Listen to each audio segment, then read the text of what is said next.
Las Vegas is a beautiful city, man. It's a city where all dreams come true. That's if like you're, a gambler or something like that. Located in Nevada, in the west of America. It looks like a nice place. I've never been. I only know it for its gambling, to be honest.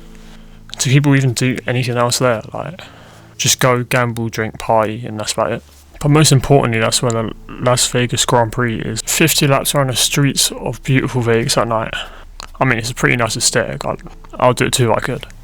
With the first race being at this circuit in 2023, this is the third instalment, and I'm excited, honestly. I feel like the previous two races they've had here have been pretty entertaining. Good racing, lots of overtakes, lots of crashes, and I'd say the worst part about it is probably the George Russell win last year. But for real, I do like this track. I actually came to like it from F1, funny enough. It's probably one of my preferred tracks to play in the game. Funny enough, I like when a fast car goes fast on a straight. 1.2 miles of pure speed. I mean, I kind of like this upside down pig. I enjoy the races they've had here though. I do prefer 2023 to 2024. Like, I don't know who wants to see George Russell dominate anything, to be honest. Maybe his girlfriend, I guess. But besides that, they've been good races. From seeing the Red Bulls and Charles Leclerc fight out with Max Verstappen taking the win, to the Mercedes 1-2 last year, and Max winning his fourth title, don't forget that as well. But with the title fight halfway being close, I mean, at this point in time, with 3 races left, I'm pretty sure Norris has got it in the bag, but you never know what can happen in a race, or 3. Well, anyways, the unpredictability of this race is what makes it interesting. McLaren have dominated this season, but this track seems like their boogie track, to say the least. I mean, with how they performed last year, I don't think anyone was walking in with the expectation of either of them winning the race. Well, really, any of the frontrunners have a chance of winning this Saturday night. Saturday night being Sunday 4 AM for me. I'm gonna make it happen, but I still haven't watched UFC enough anyways, like, I'm not really trying to do that, but anyways, let's get into the teams. McLaren. Really, it's a tale of two ends of the garage at this point. Lando Norris has been on the Formula's life through the past few races, while Piastri, yikes, I don't really know what to say. And honestly, if you're asking me, I think he's cooked. At this point in time in the title race, I think it's too little too late. And if Norris keeps performing the way like he has been for the past few races, then there's no chance he's going to claw them points back. But infamously, this is a shit track for him. You can't be good at everything, I guess. Only time will tell if they've managed to figure out the improvements for this year. However, this could leave big room for a certain contender. Team Max Verstappen. I feel bad for kind of counting out Yuki, but the odds are saying it's more likely that he flops again in this race.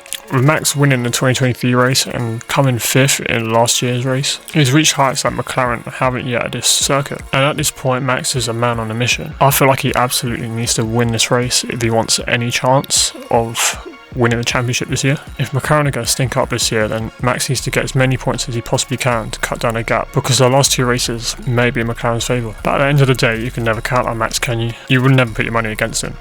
I mean, now saying, what are the betting odds? Like, we're in Vegas, aren't we?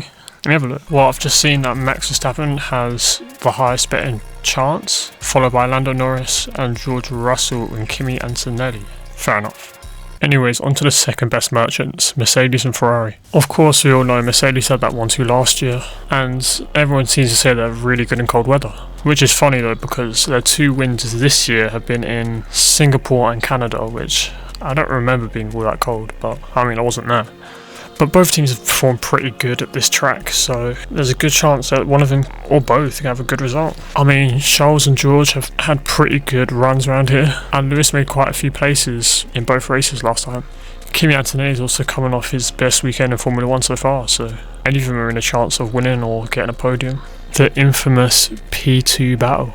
I would say there's extra pressure on Ferrari as well. With John Elkann, the Ferrari CEO, just telling them to sharpen drive essentially, I feel like he's sort of put pressure on them unnecessarily. But I'm hoping Ferrari just put out a good result this weekend just to throw it back in his face. Now onto the other teams, you've got Williams. Now Williams has sort of been up and down recently, from the science podium in Baku to them fighting for their lives in the past 3 races. I don't know what version of them are going to come out this weekend. I'm honestly quite optimistic. With their infamous straight line speed, I reckon they have a good chance to get some good results this weekend. Although they seem to be falling back more as the midfield teams have progressed more, I still think they've got capable drivers that can put out a good result. And I pretty much have the same thing to say about Racing Bulls. But if Hadjar and Lawson can consistently make it into the points, and put out good races. So whether either of them score this weekend or not, it's basically a flip of a coin. I would like to believe they'll be behind Williams this weekend though. I just feel like they haven't got it like that. But it could be anyone's guess. You know what I'm even more confused about? Aston Martin. Like with these midfield teams, they're all quite hit and miss. Like some races they'll do way better at and then some they'll just flop at completely. I feel like Aston Martin is almost impossible to guess. That's what I'm going to do, I'm going to guess. And I think they're going to do poorly. Okay, on to ours. Ollie Behrman has had a very solid set of results since Texas, and Ocon's kind of failing to match his standard. Like, he was doing his thing at the start of the season, but I don't even know what's happened to him now. You know he's got it in him, but will it come out this weekend? I don't think so. I don't see Haas doing that well, honestly. And I'd say the same with Sauber. Like, every now and again, they could pick up a good result or a couple points, but I feel like Vegas is anyone's game. It's a gamble, literally. And my intuition is telling me that they're not going to do anything special this week. And do I really even want to talk about Alpine? Actually, Gasly had a good week last week, and his qualifying, I remember, last year was pretty good. Like, it was, I don't remember exactly, like 4th. Regardless though, the Alpine's been a tractor this year, and I don't expect anything. If they bag a point, nice, awesome. I'd like to see Colapinto bag a point, that'd be nice. I mean, he hasn't managed to get one the whole season. Have I got hope? No. Okay, before I get into predictions, I do want to talk about the custom liveries that they're bringing to this weekend. I'm always a fan of when certain teams bring custom liveries in, and in Vegas, some of them decide to show out. I want to make a video where I rank all of this year's liveries, but for the sake of today, I'm going to rank the liveries for this weekend. So in 4th place, we've got Alpine. I don't even know what they did to the car, to be honest. It's more pink, but like, it barely looks any different to how it usually does, so I shouldn't even count it really, disqualified. And in 3rd place for their 2nd podium of the year, we have Sauber's. Now looking at it, I just think it's a bit messy with all the checkered flags wrapped around it. Like, it doesn't look like it's much thought or effort put into it, but with Audi coming next year, I guess it's a nice way to say goodbye. I'm a bit more confused to why they didn't just do this in Abu Dhabi, but beats me, innit? Well, in 2nd we've got Williams. Honestly, they've been cooking with liveries all year, but this one to me just feels a bit boring. Like, the all black is cool with the lights and colours around it. Like, it's alright, but I think they've done better this year. Which only leaves Racing Bull at 1st place. This holographic livery is actually beautiful. Like, I might just smooch it. Like, fair play to the 2nd team. If you can drag it into the points, then even better. Bonus points. Alright, into the real shit. The predictions. This is not financial advice, but if you place your bets on these drivers, I promise you're making stacks, bro.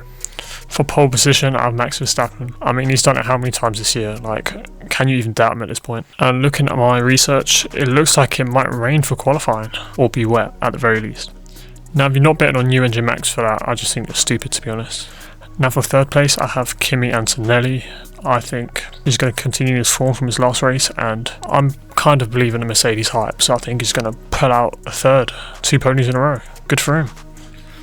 And in 2nd place, I put his teammate George Russell. From winning last year to 2nd this year, I don't think that's anything to be mad about. I just think his experience will lead him to do better than his teammate, but not quite enough for the win. And in 1st place, guess. It's Max Verstappen, obviously. I just feel like he's going to cook like his life depends on it, and if there's any chance of wet, then he's just going to shine. Ideally, Red Bull can figure out the setup and get things right before qualifying, unlike Brazil, but only time will tell, and I think he's going to win it. Okay, now for a couple bold predictions. I believe that there will be no DNFs in the Grand Prix. What, was that too boring? Alright, fine, I'll put another few. I'm predicting that both Williams are going to end up in the points. Like, I've just read the script and I can see them cooking. Just trust me on this one. And you know what? I also felt like betting on a P20, which I think is going to be Nico Hülkenberg. I'm sorry, just the way the dice rolls, eh? I know I said no DNFs, but potentially that flag on the livery might be the only flag Hülkenberg sees. Okay, and now to wrap it up, I have a few headlines that you might hear from next week. With the first one being, can the title get clinched in Qatar? With Norris being in good form and 24 points ahead of Piastri, there is a good chance that if he finishes ahead of him this race, he could win in Qatar. And not to spoil the party, but I do believe that's going to happen. The script trust the script. I can honestly see Norris finishing ahead of Piastri, and as long as there's no DNFs, I feel like it's pretty smooth sailing for Norris. And it's getting even worse for Piastri, because my next headline is, can Max overtake Piastri in the championship standings? With Max a further 25 behind Piastri, if he pulls out a good result, then they could be fighting for P2 by Dhabi, and who knows what happens. Based on Piastri's form recently, it's not looking good for him, and to see him drop from the lead and a 30-point gap in Zandvoort till coming third place in the standings, it's actually a generational ball, but it's kind of sad to see. Thank you for watching. I'll reflect on all these predictions, give a race review on Monday. Please like and subscribe. If you subscribe, then Ferrari will get a 1-2 in this Grand Prix this weekend. The script says it. The script tells you to subscribe. You should do it. Water no cost. All these bitches boss. I been through my choice. I ain't really yours. You just really mine. Too lost on me. Bet I'm feeling fine.